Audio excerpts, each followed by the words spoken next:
Welcome back to Change the Odds, a podcast where marriage and family were never meant to be a game and a chance. My name is Kevin Thompson. Once again, Adrian Neufeld. Hello. You're back. Here you are. And yet still no Blaine. Ugh, what a guy. Longest round of golf of all time is what's happening right now. Yeah, 24 hours. All right, Adrian. So we're in week 2 of becoming friends, partners, and lovers. As here at Bayside Granite Bay out here in Sacramento, California, we're taking 500 of our closest friends through this study.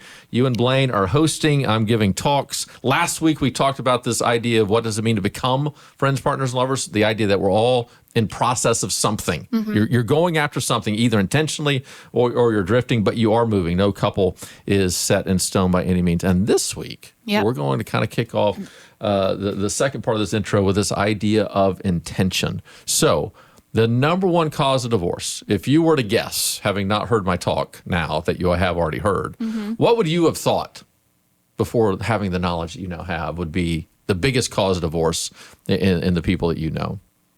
Probably like adultery or like being unfaithful. Yeah.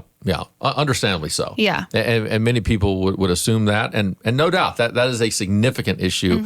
I don't know if you've noticed this, but even where we are, it's a pretty significant issue, almost a normalized kind of thing. Yeah. Yes. Like, I know. Who's not? Like sometimes I have these conversations with people and literally they can come across like, well, who's not having an affair? And I'm like, most people? Yeah. Like, I would hope. Happy people? I don't know. Yeah. And crazy. so there is this cultural kind of thing. Maybe it's where we are in California. I don't know. But what we're going to find out today is that adultery is a very serious problem.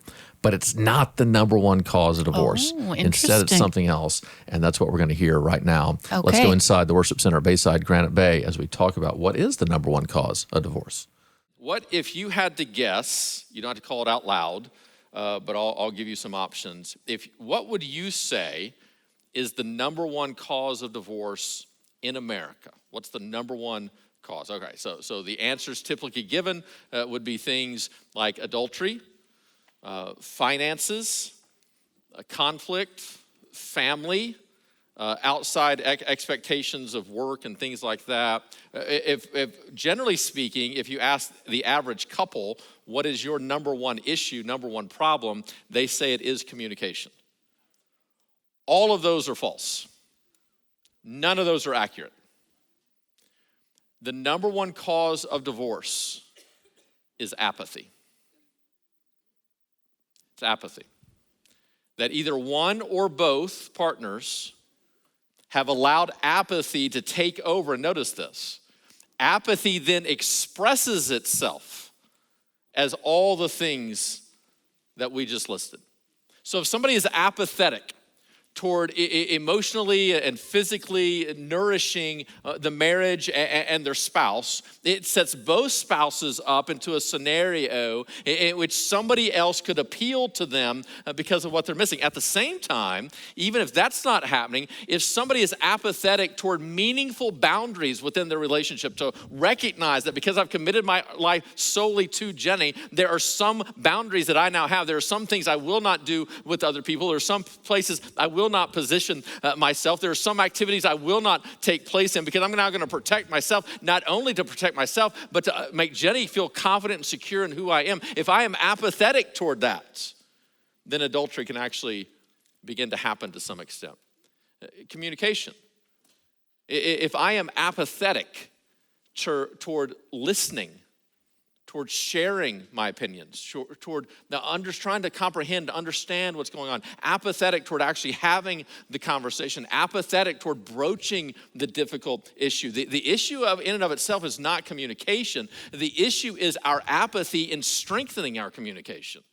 And growing and understanding and staying actively involved. Listening is an active skill. You cannot apathetically listen. Sharing your heart requires now effort and energy. You cannot apathetically share your heart. Learning new skills and to figure out what is it about my communication that comes across so wrong. How is it that I can communicate in a meaningful, fun, loving, compassionate way that actually draws us closer together rather than separating us apart? That is an active skill. And any apathy in that area will communicate itself as a communication problem when in reality, oftentimes, it's a problem of apathy. Money. First of all, if I'm apathetic toward work, I'm not going to have money.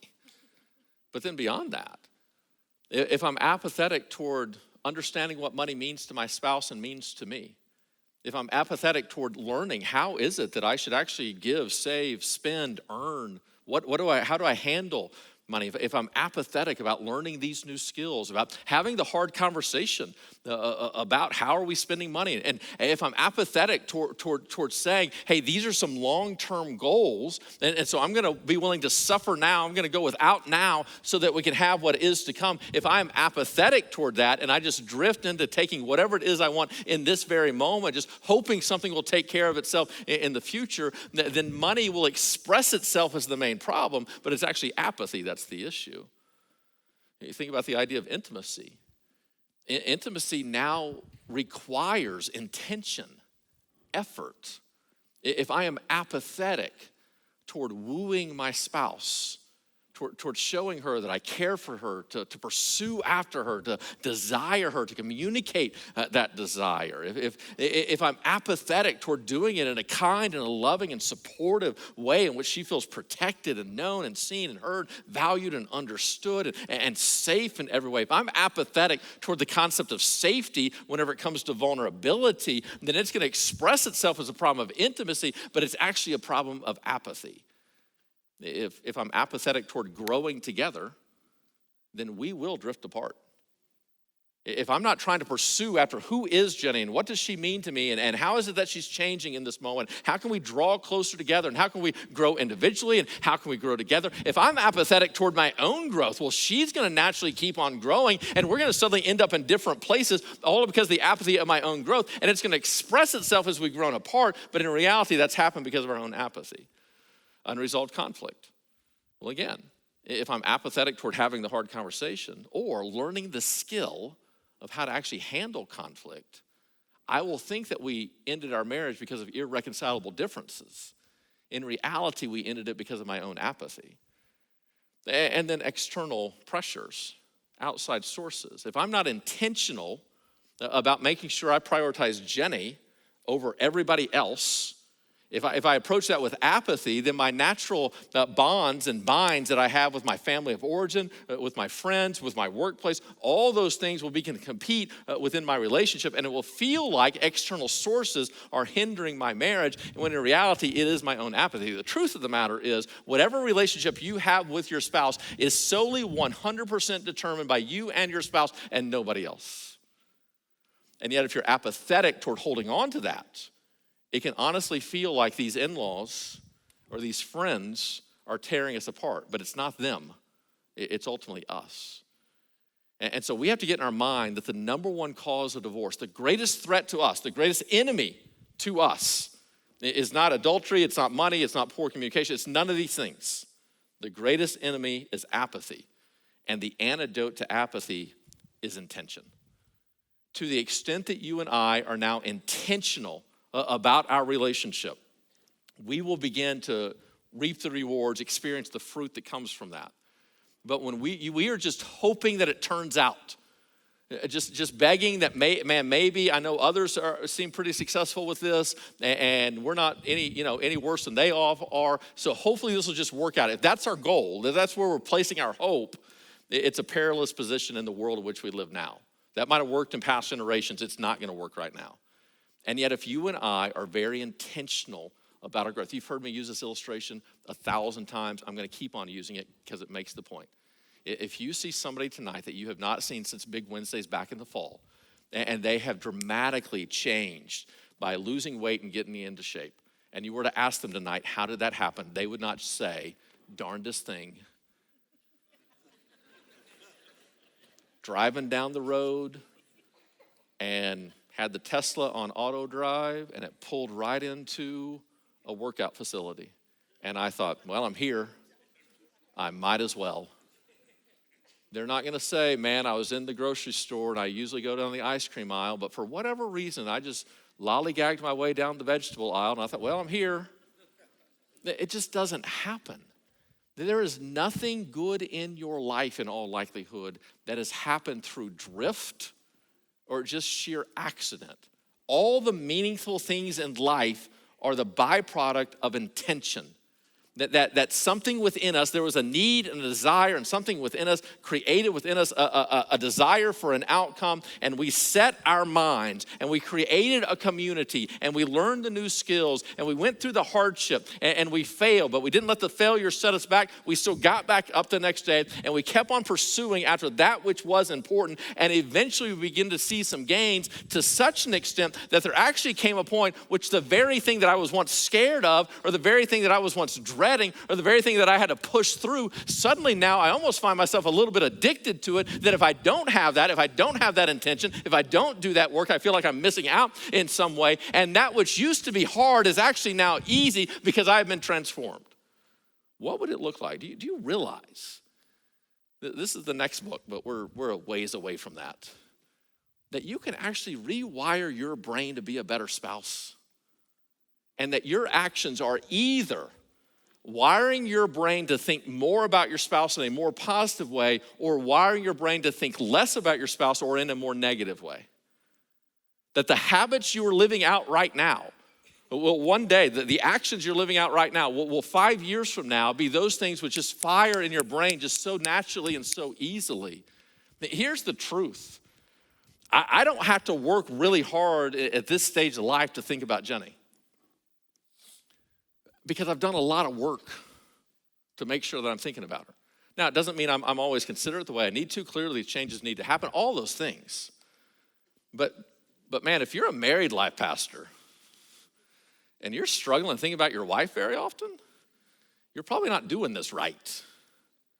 Now, again, I'm not saying perfection at all, and there is a reason that she will not have a microphone tonight. But there's a possibility that if you were to ask Jenny, Jenny might say, I kind of wish you'd think about me less. Like, give me a break, right? But what about you? What are you wiring in your brain at this moment? Well, if intention is so obvious, why would we ever not show it and end up with apathy? Well, you can see on page 12 kind of what the basic theory is there.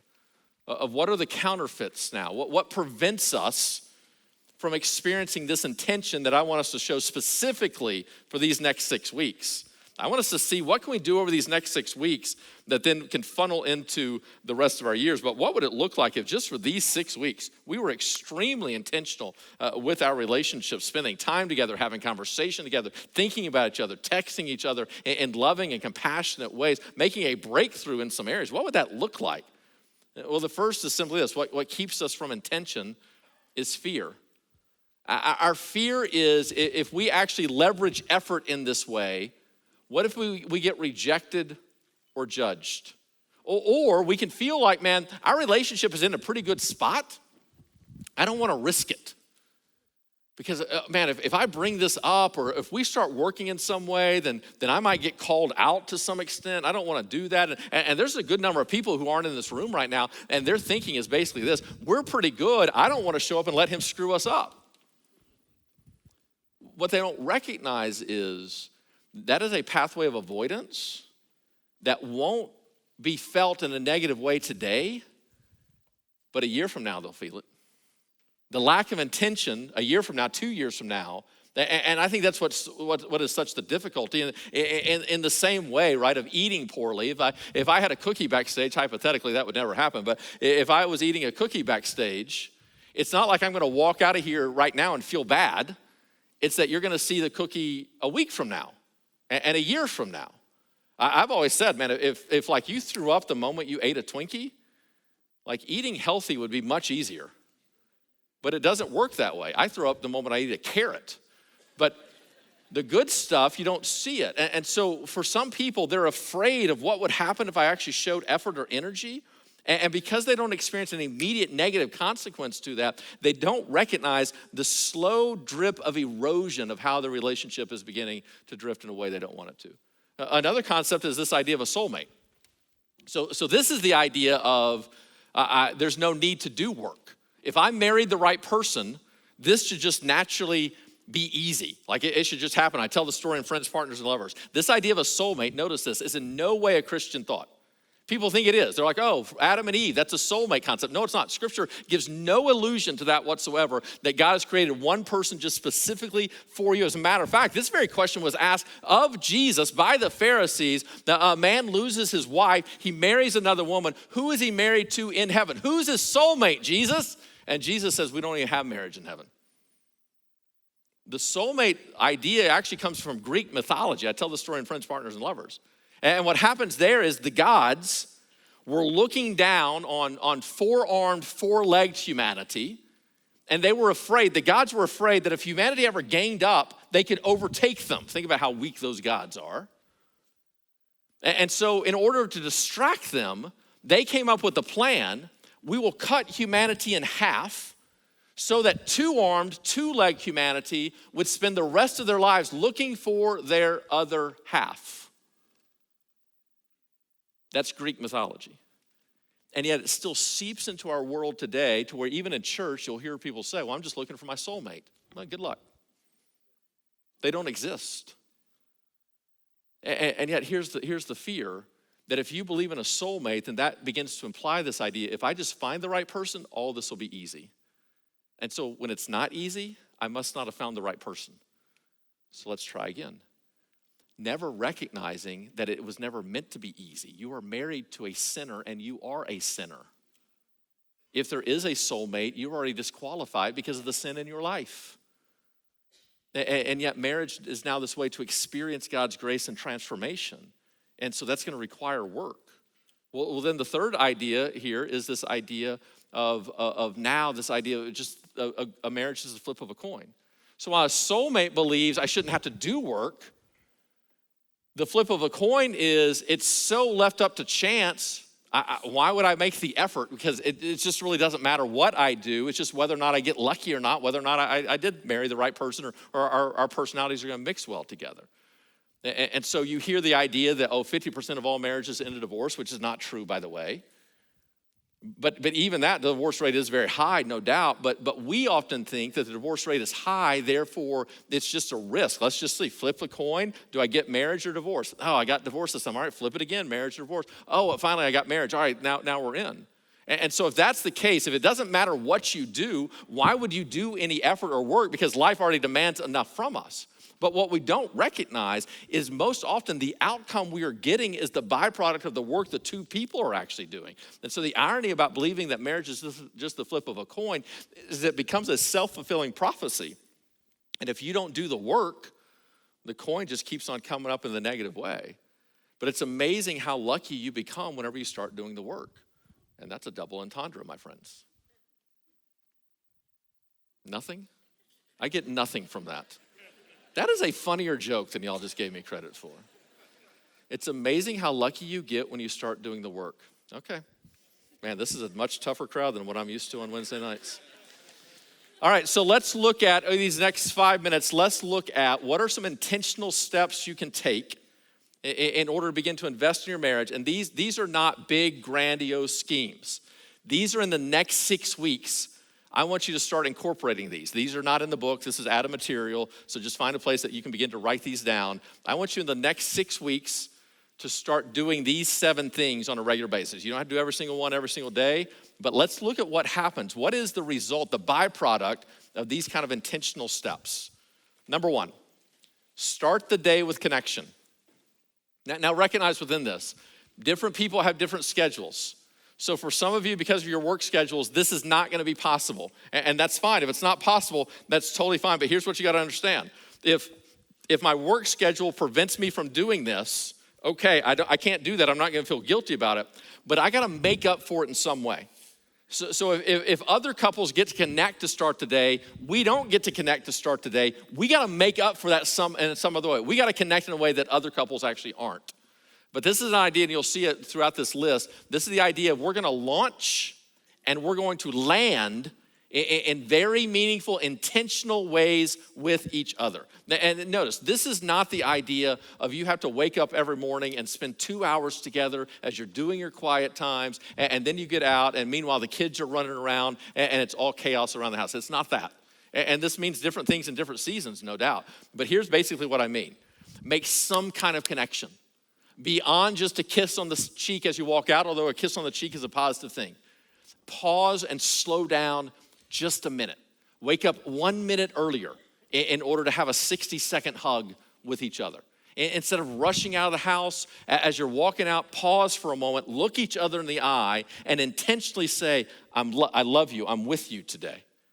Just have some kind of connection, because here's what happens. Again, not ill-intended at all. We just get busy, we lose intention, and with apathy, we let this go, and the next thing you know, we just walk out of the house without ever reminding each other we're on the same team. Pick a way every single day to start your day with we're on the same team. Even if one has to get up really early and go to work and the other one doesn't, all right, you know what their schedule is, then shoot a text right at the moment that you know their alarm clock is going off and say, hey, good morning, love you. Start each day. Let's launch people out into this world knowing that we are on their side. Number 2, intentionally choose to love your spouse today. So now you are literally going to take a moment and you're going to recognize, I get to choose today whether or not I love them. And notice here, it is not dependent on who they are or what they're doing. It's I'm going to choose today for me to act in a loving way toward them. Don't leave that to chance. Don't leave that to drift. Don't just assume you're going to do that. Make an intentional step that this is what I'm going to do. Number 3, ask the question as much as you can, how can I help you today? What's one way I can help you today? Here's what I love about that question. It doesn't obligate you to do it. You may not be able to. I mean, seriously, your schedule might be so overwhelming that you say, hey, what's one thing I can do for you today? Then your spouse says, how about this? And you might look at it and go, you know what, I can't. But here at minimum what that does, it gives you a check-in with your spouse to understand how busy is their day. Because if they say on this day, you know what, nothing, I'm good. Or if they say, oh my goodness, I'm so overwhelmed, the kids got 2 dentist appointments, we got a ball game, is there any way you could do this? Then you can begin to realize, is this a day I really do get to fixate on work and family is gonna be okay? Or is this a moment where I need to shift and I'm gonna have to make sure work's okay because my family's gonna need a little bit more of me? And that's what a work-life rhythm really looks like. Forget about this work-life balance. Think about a work-life rhythm. There are days in which Bayside needs more from me than other days. If I don't show up to work tomorrow, nobody's gonna care. If I didn't show up tonight, people would have freaked out. And so we just gotta recognize, all right, this is a moment work needs me. The same is true with my family. There are days in which my absence is not that big of a deal. There are other days in which it can be crushing to Jenny and the kids. You got to figure it out and asking, what's one way I can help you today? Not only does it give you a checkup of how they're feeling, it also gives you an idea. And let's face it, guys, specifically guys, sometimes we don't know what to do. This gives us some ideas. And it lets people know, our wives know that we care, and it helps us understand. Because most of the time in which Jenny answers this question, most of the time my answer is, oh, I can do that. Because it's not a lengthy list. It's, man, what's one thing I can take off your plate today? And that creates a sense of partnership. Number 4, build in positive reminders of your spouse. One way you can do this, literally, you could set an alarm on your phone sometime middle of the day, and just when that alarm goes off, take 1 minute to think about your spouse. What are they experiencing? What are they going through? How can I pray for them in some way? Put a sticky note in your car, on your computer screen that just has their name or has a time in which you're going to think about them. Just create some kind of pattern. What we're trying to do over these next 6 weeks is to introduce some new patterns so we can think of each other in a better way. Number 5, steal small moments together. It's not about tons of time. Connection does not always take tons of time. Yesterday we had premarital class, and so Jenny, on the way here, because we had an event after premarital, and so we knew we weren't going to get dinner, so Jenny on the way here, where we do premarital class together, she grabbed a pizza in an upstairs B building yesterday for about 10 minutes. We had dinner together. It was kind of our little date night before we did premarital. It took very little time whatsoever, but it was a moment in which we could actually connect that we knew was going to be our only time that entire day where we were just together going to be able to have a conversation. And just those 10 minutes can be transformative. So don't look at how can we get all this time away, how can I take a week, even though that's a great deal of fun. What's just a way, just for 30 seconds, for a minute, for 3 minutes, we can just connect. For those of you who've been around here before, I used to tell the story of when my kids were little, when they were old enough to play hide and seek, we used to play hide and seek, kids against the parents. And Jenny and I would go hide together. And that would just give us a minute to connect with each other, to talk, to just feel like we're on the same team. And then the kids would come find us. We'd say, all right, kids, y'all go hide. And then we'd sit in the living room. And it'd give us a couple minutes to connect. And it's fascinating to me, the power of 2 minutes now of communication, of seeing each other, looking each other in the eye. Number 6, reconnect before the day ends. So this is a landing. So how do you come back into the house? And then after you're in the house and you're cooking dinner, doing all these things, you're putting the kids to bed, let there be a moment in which you mute the television. Let there be a moment in which you go out to the front porch and you just sit on the front porch and maybe you watch the sunset or you sit in the living room. You find your thing. Whatever your thing is, go for a walk, whatever it is, just find a way to reconnect. And ask, how was your day today? And what's going on? How do you feel? And talk about the big things and the little things. Find that way to reconnect. And then finally, number 7, end the day with gratitude. And so whenever you have finally parted from each other and you're laying in bed and she drifts off to sleep, as she drifts off to sleep, just pray, dear Jesus, thank you for her. Thank you for this life. God, make me into the husband that she deserves, that you want me to be.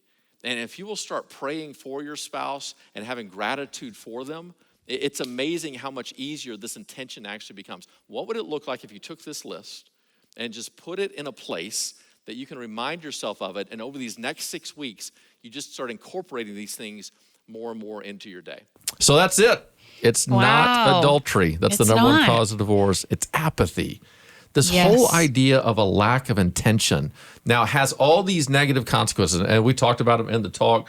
That communication. So what do people say are the biggest reasons of divorce? They talk about adultery, communication. They fight about money, the inability to communicate, to resolve conflict. They've just grown apart. They've drifted apart. Sometimes family. People can claim it's family of what's going on. Mm-hmm. But as we showed kind of in the talk earlier, all of those are consequences now of a lack of intention. Yeah. That if you don't show the proper intention to nourish your relationship, you can drift into an affair. Or if you don't show intention about boundaries, you can have an affair, no question. Mm-hmm. Now, money is the unwillingness to intentionally figure out what each other means about money. Yeah. How can we pay our bills properly? Communication is a lack of intention to learn the skills. Yeah. And so literally it all comes down to this basic idea of intention. And Adrian, in the talk, I talked about 3 reasons why sometimes people don't use intention. So it's fear. So it's this idea of, the relationship is okay. If I get intentional about it, what's going to come out? Or believing in a soulmate. So that basically is the idea of I shouldn't have to. Right. If he loves me, everything should be perfect. See how that works. And then the third really is, well, what good will intention do? All of this is left to chance anyway. As you look at those 3 reasons, which are you more tempted toward in your relationship if you were not to choose intention, which y'all do a great job at, but if apathy were to take over, which of these mindsets would you be believing in, do you think? I think for me, it would be fear. Because one, I know I struggle with a fear of failure, and up there, it's like I don't love vulnerability. Oh, there you go. So right away, that would probably be why, because I would be like, what if he rejects me? Or what if he makes me feel dumb for initiating this or something like that? Yeah. No, I think I'm right there with you. So the soulmate concept, I just never have bought into me neither. At all. This idea that, I think when you meet your spouse super young, you're just like, it was a choice. No, that's exactly right. Yeah. And the flip of a coin, I never have bought into either, just because the idea of, look, almost everything in life requires work, and if you do work, there's a byproduct. Yeah. But that fear for me might express itself a little bit differently than it does for you. So you might fear vulnerability, and what if you get rejected? Here's where my fear is. Man, this thing feels pretty good so far.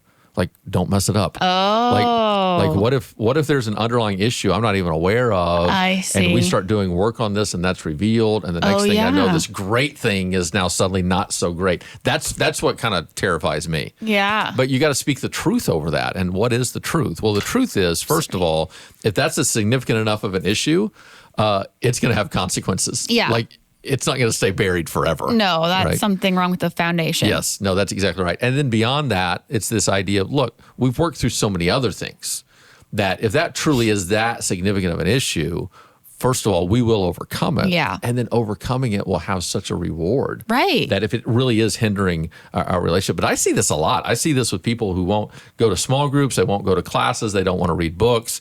And literally, if you were to ask them, they'd say, hey, my marriage is a 7. And you don't want it to be a 10? I don't want it to go down. Right. But I was just always thinking, all right, well, what's a 9 going to feel like? Yeah. Forget about a 10 even. Right. But just what is 10% of a better marriage even experience? An 8. It'd be great. No, absolutely. All right, so we talked about 7 intentional steps that a thriving marriage can take every day. And here where we have all these people who are trying to implement aspects of this every single day in the relationship. So let's just kind of walk through these for the listener. We've already talked about them in the talk, but you just kind of, from a wife's perspective specifically, kind of what comes to mind. So this idea of start the day with connection. Doesn't have to be a long period of time, but there needs to be some kind of connecting point of a morning. Now, here's what I find funny, Adrian. This is so easy for me to say. I have a daughter in college. I have a son who's 16 who can wake himself up. Literally, it's like we're pre-empty nest, Jenny and I. Yeah. This is the easiest thing ever. And so most of the time, our connection point is she likes to get up earlier than I do. She's downstairs, has her quiet time. I get ready for work. I come down. She's cooked a little breakfast. Of course she has. Probably eggs and bacon. Eggs and bacon. Lucky. That's exactly right. And a lot of times, seriously, she'll be ready to go to work, upstairs to go to work. And she'll just sit there just for a little minute while I eat my breakfast. We have this connecting point, and then we move on. That's exactly how it happens in your house, right? No. I'm really bad at breakfast. Well, half the time my kids don't want to eat anything, and it's like such a rush to get we have to leave by 7:55. Like, it's early for kids to get to school. So breakfast is not a calm. It's like, whatever. Yeah. Take whatever you can get. No, for us, and sometimes it doesn't even happen, to be honest. You know, like, we will have to connect later in the day. But if we're being intentional, it's like a kiss or a hug or like, what do you have up today? Just like, what's your day like? Oh, yeah. Yeah. No, that's good. Is there ever a time where it's chaos? You get out of the house, you get kids to school, and like you're driving back home or Blaine's driving to work, and he's like, oh my goodness, we didn't connect at all today. And there's a text and there's a phone call or something. Yeah. Yes. Yeah. Definitely could be like a text or a phone call. I think something even as small as that. Because here's what I don't want. First of all of us are going to have those days, especially when kids were little. Man, I remember it. It just looks like. different. Yes. But you can be going to work and it can hit you, man, we didn't even connect. But here's what I think is the magic moment. At that moment, do you send the text or make the phone call, or do you just keep on going? Right. And there's a major difference between those two. We're all going to disconnect at times. We're all going to miss it. But to then be able to come back and go, oh, man, hey, I love you, thinking about you today. Yeah. Just that small little moment, I think, can have a transformative impact. We definitely, now that I'm thinking, do that a lot. Yeah. Yeah. Well, keep it up. I think it's a great thing. Number 2 is something people really don't think about very much, but it's this idea of choose to love your spouse today. And what I'm asking people to do in that moment is to recognize this is under my control. It is an intentional choice, and I am either going to choose to be loving toward them today or choose not to be loving toward them today. You're already choosing something. Yeah. Now be intentional about what you're going to choose. Yeah. And yet for most of us, we just forget about it. Yeah. Because it's just an easy thing to kind of move on. And then thirdly, this is one of my favorite things that Jenny and I have used for years. And you just actually said it in y'all's own language, the way y'all say it. But I encourage people to ask, how can I help you today? What's one way I can help you today? And I love that question because it's simple. What's one way I can help you? I don't need the whole list. It's a check-in for me and Jenny to primarily for me to help understand what's going on in her life. How chaotic is it? Do I need to take off work today a little bit more? Does she need extra help? Yeah. Or is she pretty laid back, pretty happy? This was, I think, especially important when the kids were little. Yes. Doctor's appointments and all the things. She's running her own business. Yeah. All those things are happening. And then beyond that, as a guy, just to be honest, it helps me know, oh, here's how I can help her. Yeah. Because sometimes I want to help her and I just don't know what. What does Right. she need? Yeah. She's a pretty self-sufficient person, Yes. right? I would say Blaine does that occasionally. He'll be like, what's your day like? Or I could pick up the kids. But often I will ask for help too. I'll be like, could you pick up the kids Yeah. today? Or like, I have this. Can you watch one of them? Oh, that's great. So I guess that just comes to communication Yes. too, because I don't expect him to be like, how can I help you? But I expect him to respond when I ask for help. Oh, absolutely. And Yeah. I think that's a great way to go. And if he were here, we would work on him right now. That there does need to be some initiation too. Right. Of I how mean, can he does help. great. Yeah. But if he didn't and I needed the help, yeah. I'm not afraid to ask. Oh yeah. Because Yeah. you never want those things to get one-sided. Right. So I'd then it say would get, we're I've pretty even. asked too much, you know. Yeah. But I love that kind of concept. And then number 4, build in positive reminders of your spouse. This I could do better. This, so I told the story, and you heard it, but this idea of a couple, they come in and raising kids, kind of a similar life stage of where you're at right now, raising Yeah. kids, doing all those things, and their marriage just isn't quite where they want it to be. And I tell them, look, set an alarm clock. I told the guy specifically, I said, hey, set an alarm clock for 2 o'clock. And whenever that goes off, you take 1 minute to think about your wife, think about what she's going through, her day, what the afternoon's going to look like, and just say a prayer of gratitude for her. And I told the wife, look, whenever your youngest goes down for a nap, as you're rocking them in that moment, just let your mind drift to your husband for a second. Think about what's going on in his day, his work, say a prayer of gratitude for him. Yeah. So 6 weeks go by, something like that. I don't see him again. Don't even think about it. I forgot the conversation even happened. I'm out. I see them. And they came up to me and with this kind of excitement said, Kevin, hey, I just want to give you an update. I'm like, oh, yeah, I forgot about that. Tell me how's it going? And they made this comment. Nothing has changed, but everything has changed. And I was like, oh, wow. And they just talked about how just thinking about each other, and it gave them such an empathy and compassion, because what happens is if you don't pause to think about your spouse, Yeah. then let's say I'm at work all day and chaos and all these kind of things, and I get this picture in my head that Jenny's, home and life's easier there Right. somehow Yeah. than what I'm experiencing. At the same time, she could be in the chaos of the house, running her business, doing all those things, thinking I have the easiness at work and nothing hard's happening.